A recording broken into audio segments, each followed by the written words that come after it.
विद्यार्थी मित्रों good morning. आज આપણે 7th સ્ટાન્ડર્ડ મેથ્સ આપણે અગાઉ એક ચેપ્ટર પૂર્ણ કરેલું. હવે આજે નવું ચેપ્ટર ઉપર જઈશું. એક પૂર્ણાંક સંખ્યાઓ. ચેપ્ટર નંબર 1 છે પૂર્ણાંક સંખ્યાઓ. તેના વિશે આજે તમને હું ચર્ચા કરીશ અને તમે ધ્યાન આપજો કે શું કહેવા માંગે છે, કઈ કઈ સંખ્યાઓ હોય છે અને તેના વિશે તમને હું થોડી માહિતી આપીશ. તો અહીંયા આપણી પાસે પહેલો ટોપિક છે પ્રાકૃતિક સંખ્યાઓ.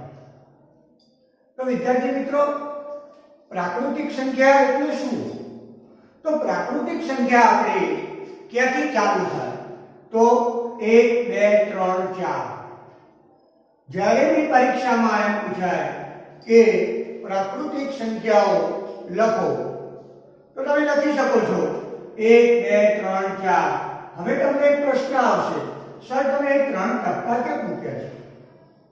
તો અસંખ્ય 4 પણ આવી શકે છે, 5 પણ આવી શકે છે, 6 પણ આવી શકે છે, 7 પણ આવી શકે છે, 1000 પણ આવી શકે છે, 1 લાખ પણ આવી શકે છે. એટલા માટે મેં અહીંયા 3% શોર્ટ એટલે કે ટૂંકમાં દર્શાવ્યું છે. એટલે એનો મીનિંગ શું થયો? અસંખ્ય. હવે બીજો પ્રશ્ન એ થાય કે તે અસંખ્ય છે. હમણાં જ આપણે ચર્ચા કરી કે 3% આપણે એટલા માટે મૂકેલા કે તે સંખ્યા કેવી છે? અસંખ્ય. હવે સૌથી નાની પ્રાકૃતિક સંખ્યા. વિદ્યાર્થી મિત્રો, આ વિકલ્પની અંદર આ ખાલી જગ્યા પૂછાય છે અથવા પ્રશ્નોના જવાબ ટૂંકમાં લખો તેની અંદર આ પૂછાય છે કે સૌથી નાની પ્રાકૃતિક સંખ્યા ખાલી જગ્યા છે. તો સૌથી નાની પ્રાકૃતિક સંખ્યા આપણી પાસે 1 છે.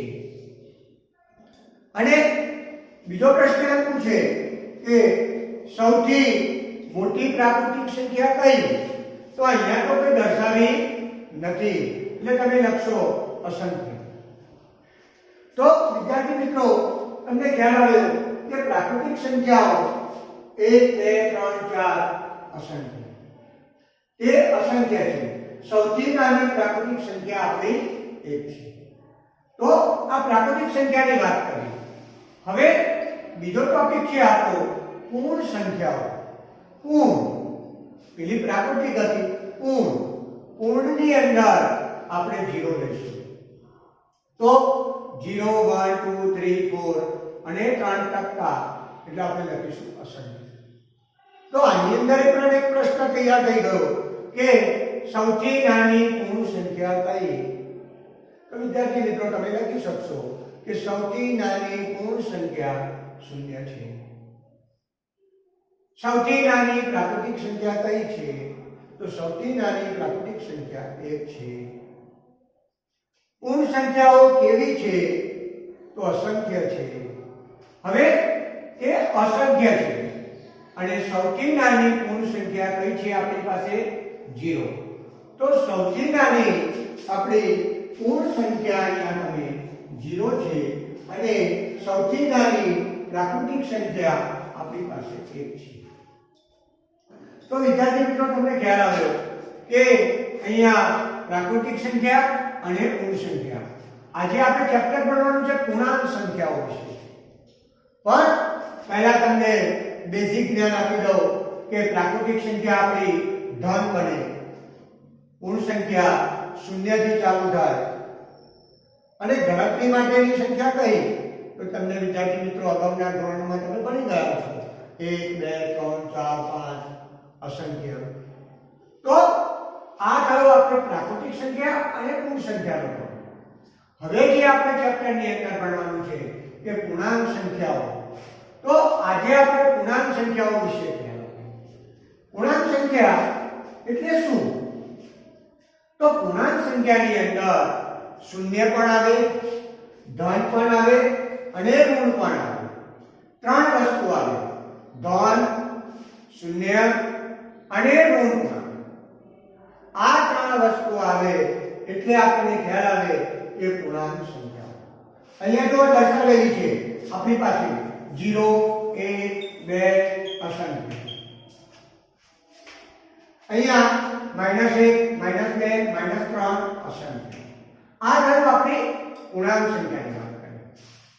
હવે વિદ્યાર્થી મિત્રો શું કહેવા માંગે છે? તો અહીંયા જુઓ -1 -2 -3 એ શું છે? ઋણ પૂર્ણાંક. -1 -2 -3 -4 શું છે? ઋણ પૂર્ણાંક. ત્યારે ધન પૂર્ણાંકો કયા છે? તો 1 2 3 4 આ છે આપણા ધન પૂર્ણાંકો. હવે શૂન્ય એ ધન પૂર્ણાંક કે ઋણ પૂર્ણાંક નથી. શૂન્ય પોતે ધન પણ નથી અને ઋણ પણ નથી. એની ચર્ચા અગાઉ કરીશું. તો વિદ્યાર્થી મિત્રો આપણી પાસે પ્રશ્ન તૈયાર કર્યો કે પૂર્ણાંક સંખ્યાઓ કઈ કઈ છે? તો તમે લખશો ધન પૂર્ણાંક, ઋણ પૂર્ણાંક અને શૂન્ય. શૂન્ય કેવો છે? તો તે ધન પૂર્ણાંક નથી અને ઋણ પૂર્ણાંક નથી. તો આજનો આપણે જે ત્રણ ટોપિક આપણે ધ્યાન આપ્યા કે પ્રાકૃતિક સંખ્યા, પૂર્ણ સંખ્યા અને પૂર્ણાંક સંખ્યા. તો આપણો આજનો જે મેઇન ટોપિક હતો એ પૂર્ણાંક સંખ્યાઓ. એના વિશે તમને હું આગળ ચલાવીશ. એના ગુણધર્મ પણ આવશે, એના એક્ઝામ્પલ પણ આવશે, સંખ્યા રેખા પર દર્શાવો તે પણ આવશે. તો અહીંયા પૂર્ણાંક સંખ્યાઓની વાત કરી. હવે આપણે મેઇન ટોપિક છે સંખ્યા રેખા. હમણાં ચર્ચા કરી કે સંખ્યા રેખા. સંખ્યા રેખા એટલે શું? તો પહેલા તો આપણને ખ્યાલ આવવો જોઈએ કે આને શું કહેવાય? રેખાખંડ. આને શું કહેવાય? કિરણ. અને આને શું કહેવાય? તો રેખા. શું કહેવામાં આવે છે? રેખા. અહીંયા રેખા એકલી જ છે પણ તેની અંદર સંખ્યા કરવામાં આવે છે એટલા માટે આપણે લખીએ છીએ સંખ્યા રેખા. આ ખાસ ધ્યાન રાખજો વિદ્યાર્થી મિત્રો કે આને રેખાખંડ કહેવાય, આને કિરણ કહેવાય અને આને રેખા કહેવાય. પણ આપણે સંખ્યા ભરવી છે એટલે એનું નામ પડ્યું સંખ્યા રેખા. પહેલા તો શું દોરી આપણે? રેખા. તો રેખા હંમેશા સીધી લાઈનમાં હોવી જોઈએ. રેખા હંમેશા માપપટ્ટી વડે કે ફૂટપટ્ટી વડે કે સ્કેલ વડે સીધી રેખા દોરવી જોઈએ. વાંકી ચૂકી રેખા દોરાવી જોઈએ નહીં. હવે આપણે સમજીએ થોડું શું કહેવા માંગે છે. તો અહીં પૂર્ણાંક સંખ્યાની વાત કરી. આપણે કેવા સંખ્યાની વાત કરી? પૂર્ણાંક. તો પૂર્ણાંકની અંદર ધન પણ દર્શાવવું પડે, શૂન્ય પણ દર્શાવવું પડે અને ઋણ પૂર્ણાંક પણ આપણે દર્શાવવા પડે. તો વિદ્યાર્થી મિત્રો અહીંયા તમે જુઓ તો અહીંયા શૂન્ય શૂન્ય અને અહીંયા 1 2 3 4 અસંખ્ય.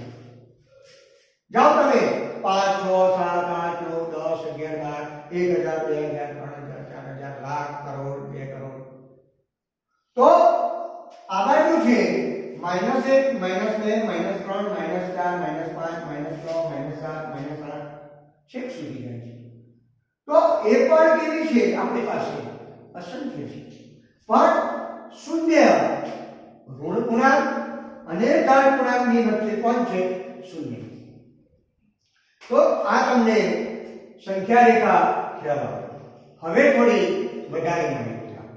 જ્યારે આપણે સંખ્યા રેખા દોરીએ છીએ ત્યારે આપણને ખ્યાલ છે કે આવો હાથ આપણો જમણો હાથ છે અને આ હાથ છે આપણો ડાબો.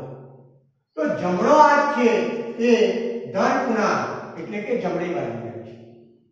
તો ધન પૂર્ણાંક આપણે કહીએ છીએ. જ્યારે ડાબી બાજુ આપણો હાથ છે તેને આપણે શું કહીએ છીએ? ઋણ પૂર્ણાંક. હવે આપણે ખાસ ધ્યાન આપવાનું છે કે આની અંદર જમણી બાજુ મોટી સંખ્યા બને અને ડાબી બાજુ જેમ જેમ જઈએ છીએ તેમ તે સંખ્યા નાની બને. આ ખાસ ધ્યાન રાખવાનું છે. તેની અંદરના એક્ઝામ્પલ આવશે, હું ચલાવીશ એ એક્ઝામ્પલ, પણ આપણને સંખ્યા રેખા ખ્યાલ હશે તો જ. જ્યારે આપણને આ સંખ્યા રેખાની ખબર હશે કે જમણી બાજુ જેમ જેમ જઈએ છીએ તેમ સંખ્યા શું થતી જાય છે? મોટી થતી જાય છે. અને ડાબી બાજુ જેમ જેમ જઈએ છીએ તેમ સંખ્યા કેવી થતી જાય છે? નાની. તો વિદ્યાર્થી મિત્રો અહીંયા તમે જોયું કે -4 કરતા મોટી કોણ છે? -3. કે બાજુ જઈએ છીએ આપણે? જમણી બાજુ. -3 થી -2, -2 થી -1, -1 થી 0. તો 0 એ -1 કરતા મોટી છે. કેમ? કે આપણે કે બાજુ જઈએ છીએ? જમણી બાજુ. 0 થી મોટી 1, 1 થી મોટી 2, 2 થી મોટી 3, 3 થી મોટી 4 અને 4 થી મોટી 5, 6, 7, 8, 9, 10 અસંખ્ય. પણ જ્યારે આપણે ડાબી બાજુ જઈએ છીએ આ ડાબા હાથે ત્યારે સંખ્યા કેવી બનતી જાય છે? નાની સંખ્યા બને છે.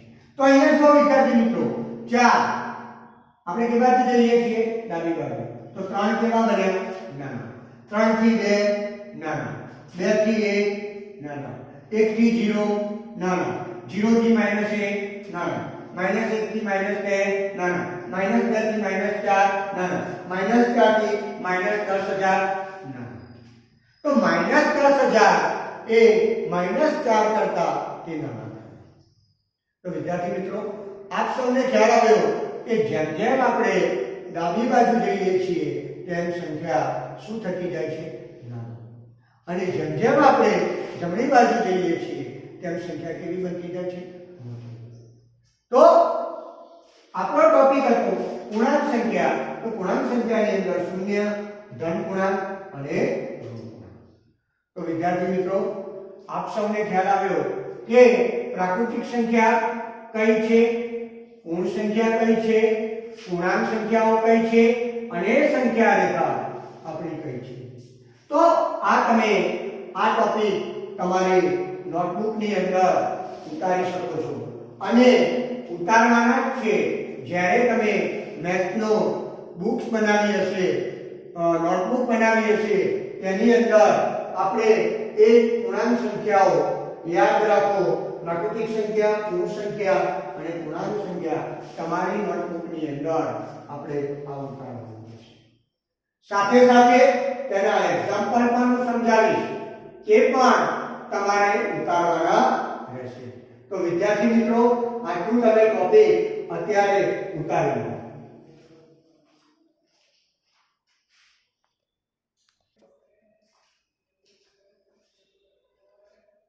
વિદ્યાર્થી મિત્રો તમે અહીંયા જોયું કે પૂર્ણાંક સંખ્યાઓ ધન પૂર્ણાંક, ઋણ પૂર્ણાંક અને શૂન્ય પૂર્ણાંકની વાત કરી.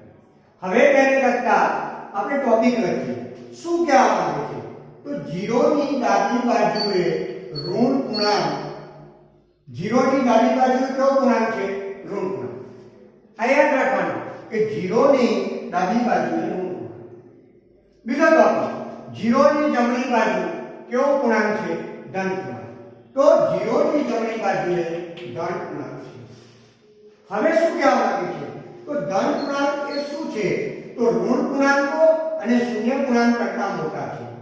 ધન પૂર્ણાંક કેવો હોય? હંમેશા ઋણ પૂર્ણાંક અને શૂન્ય પૂર્ણાંક કરતા કેવો હોય છે? મોટો હોય છે. એ ખાસ ટોપિક યાદ રાખવાનો છે વિદ્યાર્થી મિત્રો. શૂન્ય એ બધા જ ઋણ પૂર્ણાંક કરતા મોટો. જે શૂન્ય છે એ બધા જ ઋણ પૂર્ણાંક કરતા શું છે? મોટો. પણ ધન પૂર્ણાંક કરતા કેવો કહેવાય વિદ્યાર્થી મિત્રો? તો આપ વિદ્યાર્થી મિત્રો કહેશો કે સર એ નાનો કહેવાય. ધન પૂર્ણાંક એટલે કે 3, 4, 5, 6, 7, 8, 9, 10 એના કરતા શૂન્ય કેવો છે? તો નાનો.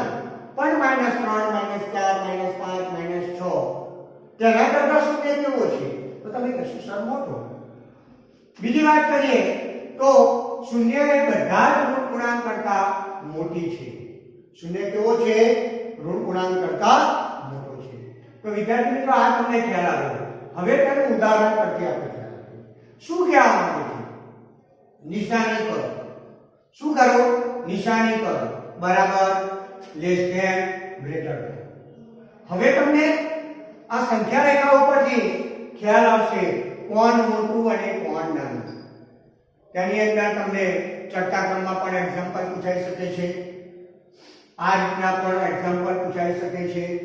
તો તો વિદ્યાર્થી મિત્રો આપ સૌ જોજો અહીંયા શું કહેવા માંગે છે અહીંયા આપણી પાસે 13 છે અને અહીંયા આપણી પાસે 0 છે તો વિદ્યાર્થી મિત્રો તમે આ સંખ્યા રેખા ઉપર તમે જોઈ શકશો 4 5 6 7 8 9 10 11 12 13 તો અહીંયા 13 છે આપણા અને શૂન્ય આ બાજુ છે તો 13 કે બાજુ છે શૂન્યની જમણી બાજુ અને શૂન્ય કે બાજુ છે 13 ની ડાબી બાજુ તો આપણે હમણાં જ વાત કરી કે જેમ જેમ આપણે ડાબી બાજુ જઈએ તેમ તેમ સંખ્યા કેવી થતી જાય છે તો શૂન્ય અને 13 બીજો પણ ટોપિક હમણાં સમજાવ્યો કે ધન પૂર્ણાંક એ શૂન્ય કરતા કેવા હોય છે મોટા 1 2 3 4 5 6 7 8 અસંખ્ય એ શૂન્ય કરતા કેવા હોય છે મોટા હોય છે તો અહીંયા તમે જોયું તો તમે કરતા જ કરશો સર કે અહીંયા જે આપણું શૂન્ય છે એ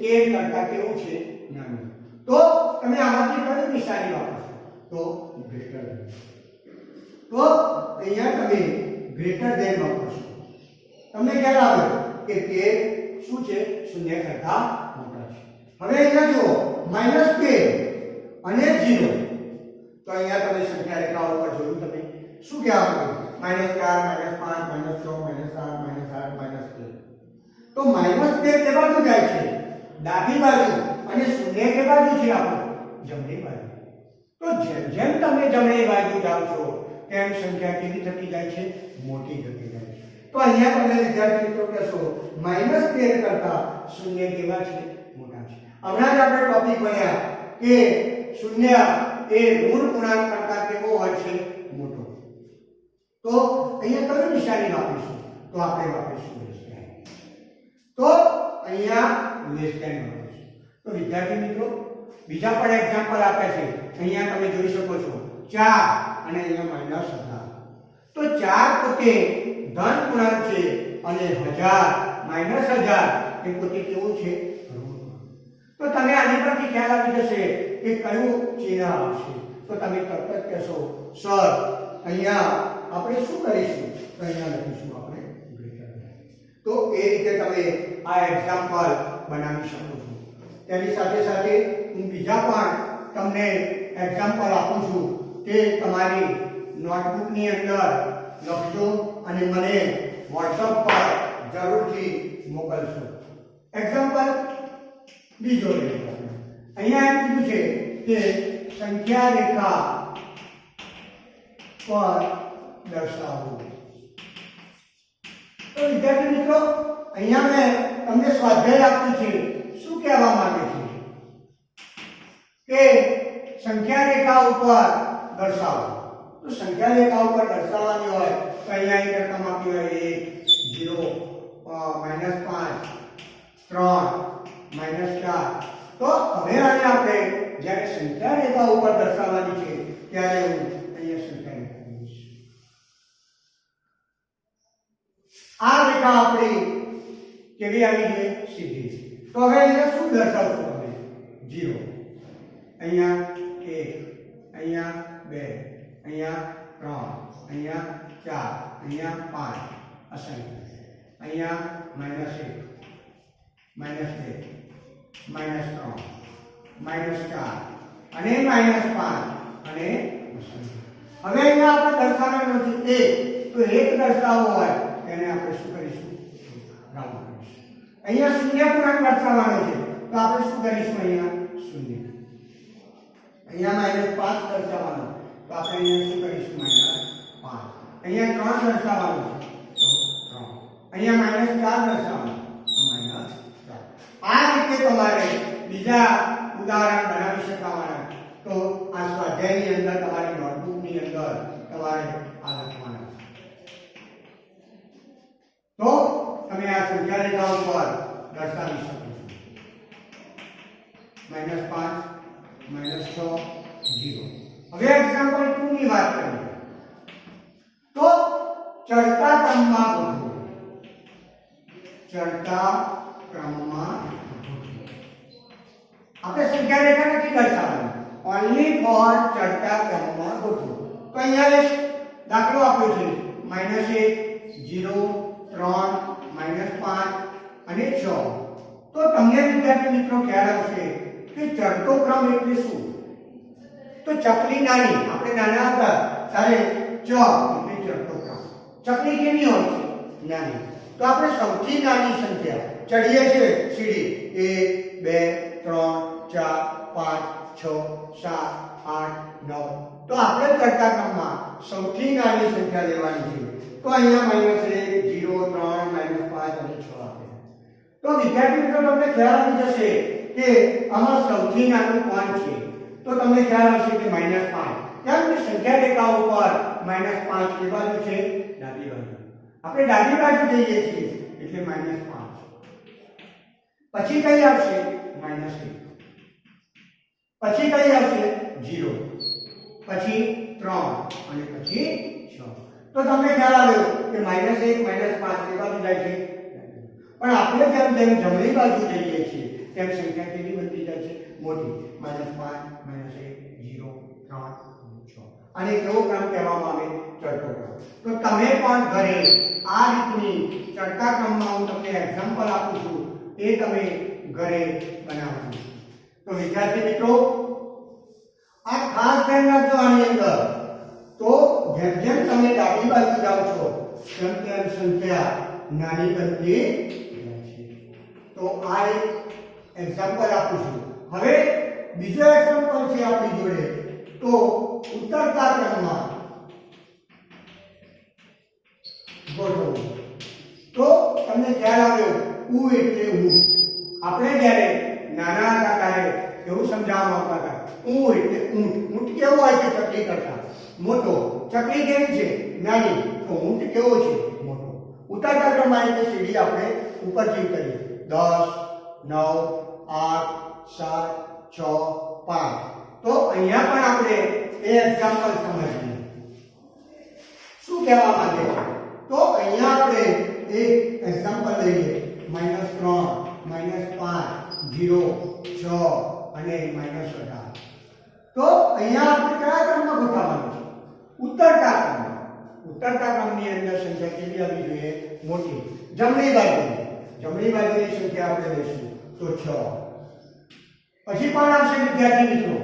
6 પછી કોણ આવશે સીધા? તો તમે કહેશો સર 0. પછી કોણ આવશે? તો તમે કહેશો સર -3. પછી કોણ આવશે? -5. અને પછી કોણ આવશે? -18.